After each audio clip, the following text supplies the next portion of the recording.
Hi, this is Tony Drews. Welcome to my video. This is the first race at Laguna Seca on June 8th, 2011, about 11:10 in the afternoon. I was actually gridded third, but the two cars ahead of me did not show on the grid, reserving themselves for the next race. So I got to start on the pole, which I got to do the rest of the day as well. Pretty cool. Although, I've got to learn how to get a better jump on the start of the pole. So the car you just saw on the right is Bill Hart in a Devon TR. Lovely car. Great guy. Into turn 2 here. I'll give a little more of a course description as we go through the race.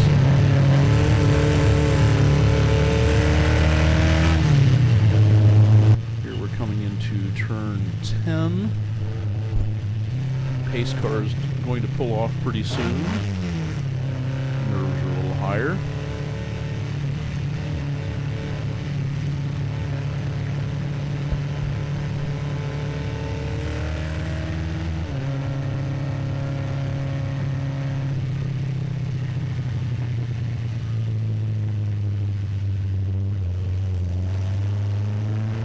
Try to get the car meet the power band, so I might get a jump on the start.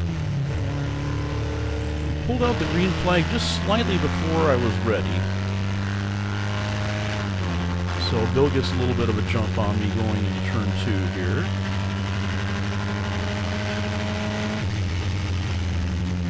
I kind of stuff it in there and see how bad he wants it. Still to my outside, you can't see it in the video.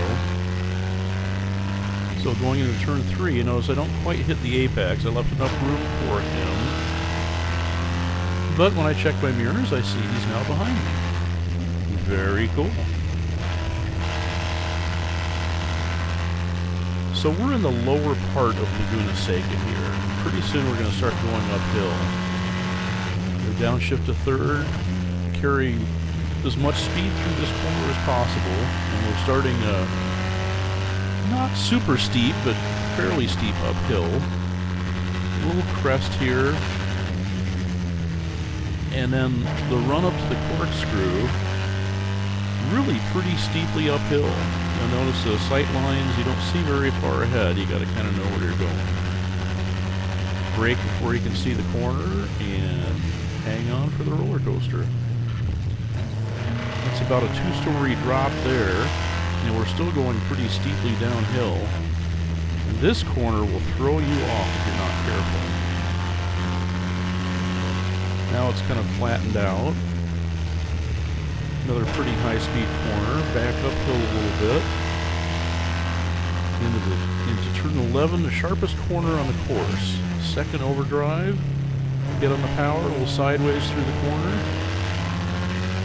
Blast down the front straightaway. Third overdrive, past the start-finish line. This is actually turn 1 we're going through. Into fourth gear. Back down into third overdrive. This is turn 2. It's about 180 degree, maybe a little bit more double apex corner. I never quite felt like I got it exactly right. Here's turn 3. Both turns 2 and 3. There, I'm shaking my head. I didn't feel like I did a good job on that one. Both turns 2 and 3, I had trouble keeping the back end under the car. It wanted to kind of come around on me. So now we're coming to turn 5. Pretty high speed corner. Starting the uphill climb again.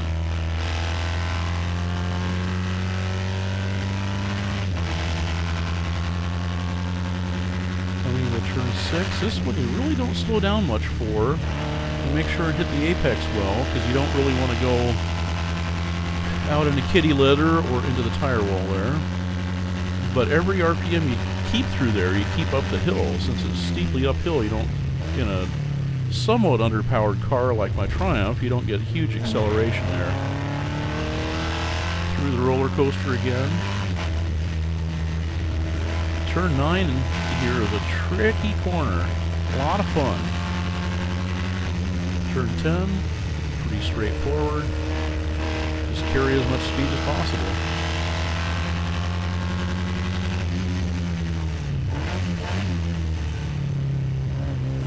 Again, a little sideways through the corner coming onto the front straight.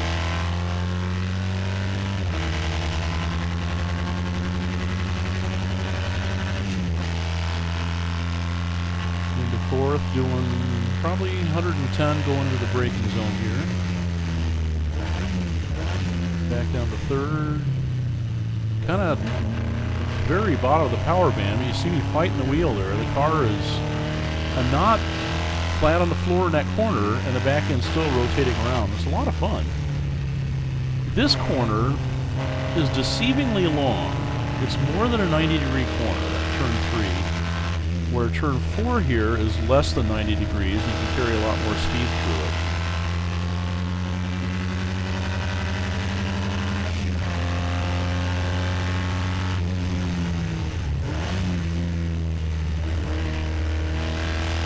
Starting the uphill climb again.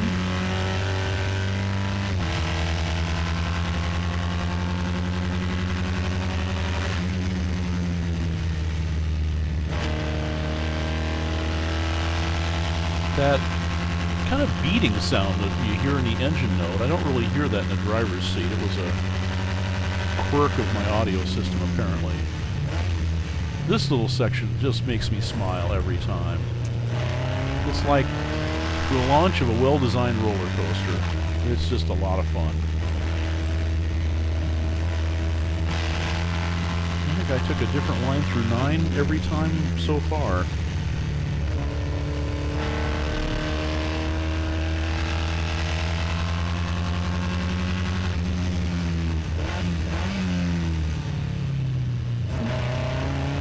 Sideways again.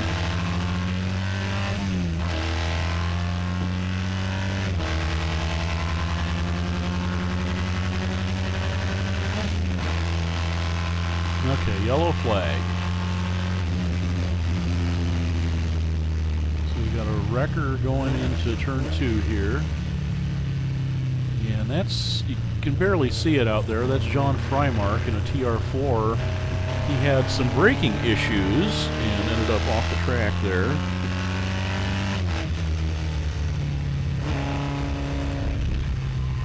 So I got pretty sideways there in turn 3. Having trouble with that all weekend.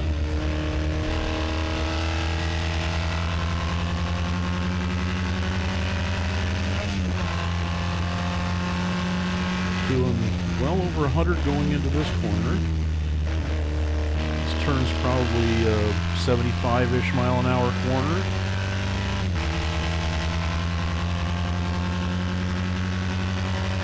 This is probably more an 85-ish or so corner.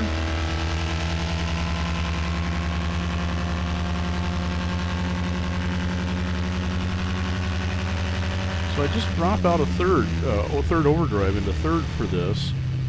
A little out of the power band, but you go so steeply downhill that it's immediately back in it as soon as I'm on the gas. Oops, a little wide. But got a nice run out of it.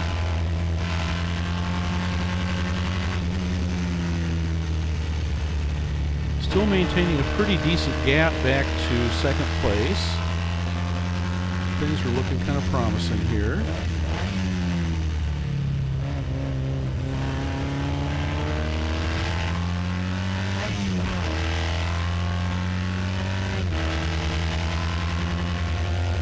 But full course caution. So I'm thinking, oh no. Catch up with the pace car here. And now those guys that had broken their car and started at the back but are really faster than me are able to get right on my rear bumper. So I'm having visions of my victory go out the window here. But let's just see how this turns out. So here we cut out a good portion of the lap. We're coming into turn 11, going back onto the front straightaway.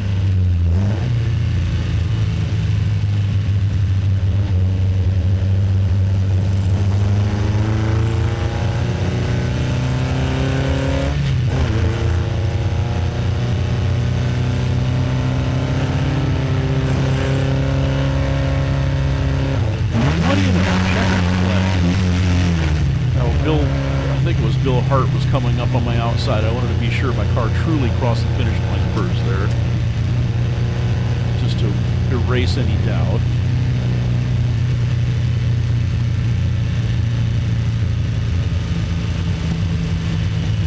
So that's it. I win. Yay!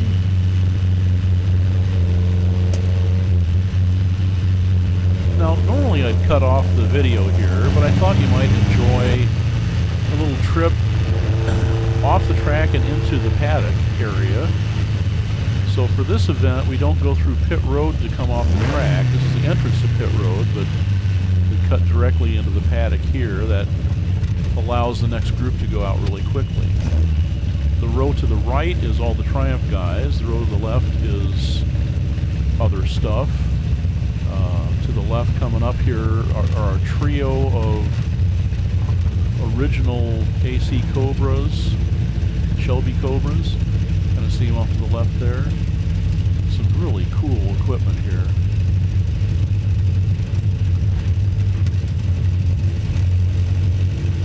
Come around the corner to our primo front row Triumph Digs. Red car to the right is the red TR4 is Morty Dunst. The white one backing in is Paul Smock. That white TR3 that's dead ahead that Paul's backing in front of is Hardy Prentice's championship-winning TR3. Really a neat piece of equipment, and neat to see him bring it here. Hardy was there, of course, as well, as was Kastner and a number of other notable guys whose names escape me as I'm talking through this. That's Charlie Mitchell driving across the front of me there. That's TR6 with nice fuel injection setup.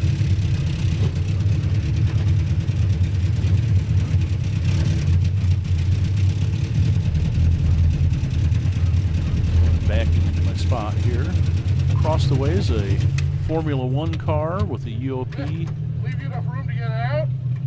Yeah. Little chatter there. The person standing like right directly in front of my helmet is Hardy Prentice. I'm a little bit too far this way. Sorry about that, Larry. Person here talking off camera is I